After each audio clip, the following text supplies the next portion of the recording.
Telugu digital media network లో political కేటగిరీలో number 1 కేవలం 72 గంటల్లో 1,50,00,000 వ్యూస్ పైగా పాపులర్ టీవీ నెట్వర్క్.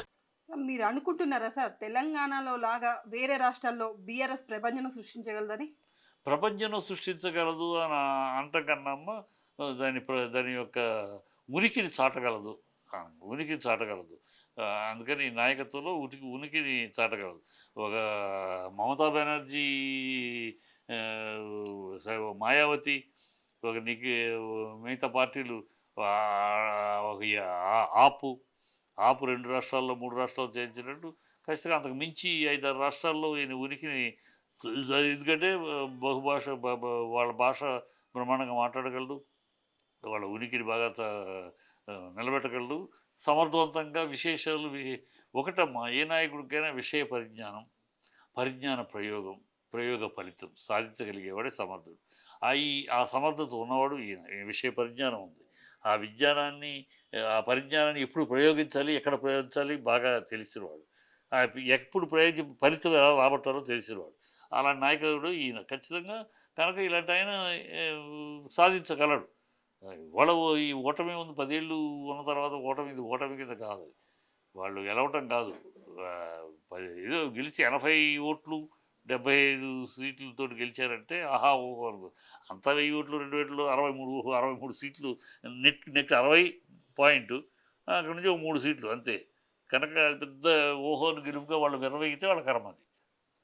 సార్ ఇప్పుడు బీఆర్ఎస్ అనేది వేరే రాష్ట్రంలో గెలవాలంటే ఈయనకున్న విషయ పరిజ్ఞానమో అది కాదు కదా సార్ మెయిన్. అక్కడ ఉన్న స్థితిగతులు, ఆ రాష్ట్రం యొక్క పరిస్థితులు అనేది ఈయనకు తెలుసుంటేనే కదా సార్ అక్కడ అదే విషయ పరిజ్ఞానం. మళ్ళీ అతను అనేవారు అక్కడ నాన్ లోకల్ కదా సార్, లోకల్కే కదా ఎక్కువ ఉంటుంది ఛాన్స్. ఇప్పుడు మోడీ లోకలా నాన్ లోకలా? నాన్ లోకల్ గానే ఆయన ప్రైమ్ మినిస్టర్ కదా సార్. అంతే మరి కదా, ప్రైమ్ మినిస్టర్ కనుక ఆయన నాన్ లోకల్ అయినా. అలాగే ఒక నాయకుడు అయితే నాన్ లోకల్ కాదు. ఆయనకి నేను అనే విషయ పరిజ్ఞానం ఉంది. ఆయా రాష్ట్రాల యొక్క పరిస్థితి స్థితిగతులు అర్థం చేసుకోగలిగే నాయకుడు, చేసుకున్న నాయకుడు అనేగా చెప్తున్నా. ఇక్కడ మహారాష్ట్రలోకి వెళ్ళగలుగుతుందంటే, మహారాష్ట్ర మొత్తం ఆయన వెళ్ళి మనం మీటింగులు పెడితే ఎందుకు జనాలు ఆహ్వానించారు, ఎందుకు అంటే ఆ విషయ పరిజ్ఞానం మాట్లాడుతుంటే, వాళ్ళ సమస్యలు మాట్లాడుతూ ఉంటే మనకన్నా మన సమస్యలు బాగా తెలిసి మాట్లాడుతున్నాడే. అట్లాగా ఆయన తమిళనాడు విషయాలు ఆల్రెడీ అవగాహన చేసుకున్నాడు. అలా కర్ణాటక ఒకసారి దిగి మాట్లాడటం మొదలెడితే కదమ్మా. ఇప్పుడు ఆయన మోడీ గుజరాత్లో సీఎంగా చేశాడు, గెలిచాడు. తర్వాత ఒక్కొక్క రాష్ట్రం మీద అవగాహన పెంచుకుని మాట్లాడబట్టి కదా మోడీని దేశ నాయకుడిగా తీసుకున్నారు. అదే మా ఆయన ఇలా మాట్లాడితే వస్తారు ఎవరైనా సరే. అంతే తప్పితే కాకపోతే మన తెలంగాణ ప్రజలు గుర్తించుకోవాల్సింది ఏంటంటే, ఒక మోడీ అయితే గుజరాత్ ప్రజలు నెత్తిని పెట్టుకుని మోడీకి అండగా కవచంలాగా నిలబడ్డారు. మా మోడీగా గుజరాత్ మోడీ. అలాగే మన తెలంగాణ ప్రజలు, మన తెలంగాణ నుంచి ఒక నాయకుడు దేశ నాయకుడిగా ఎదుగుతూ ఉంటే అండగా కవచంగా నిలబడాలనే నా కోరిక.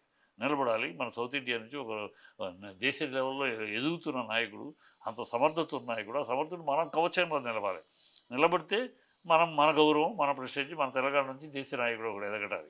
మనమే వెనకాల గోతులు తవ్వుతూ ఉంటే, మనం గోతులు తవ్వుకుంటే వాళ్ళు ఏ సందర్భంలో చెప్పండి, గుజరాత్ వాళ్ళు మోడీని ఒక మాట అడిగారు. ఏ సందర్భం అయినా సరే ఆయన నెత్తిని పెట్టుకున్నారు, మా మోడీ మా గుజరాతీ అని.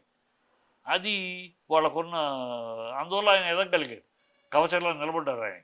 అలా మనం మన నాయకుడికి, దేశ నాయకుడు ఎదుగుతున్న మన నాయకుడికి అండగా నిలవాలి. అది ప్రతి తెలంగాణ బిడ్డ గుర్తించుకోవాలి. మన తెలంగాణ బిడ్డ దేశ నాయకుడు అవుతున్నాడు, మనం తెలంగాణ పుట్టి మనం తెలంగాణ బిడ్డకు అండగా నిలవాలి అని వివేచన మన ప్రతి తెలంగాణ బిడ్డని అలవర్చుకోవాలని నా కోరిక.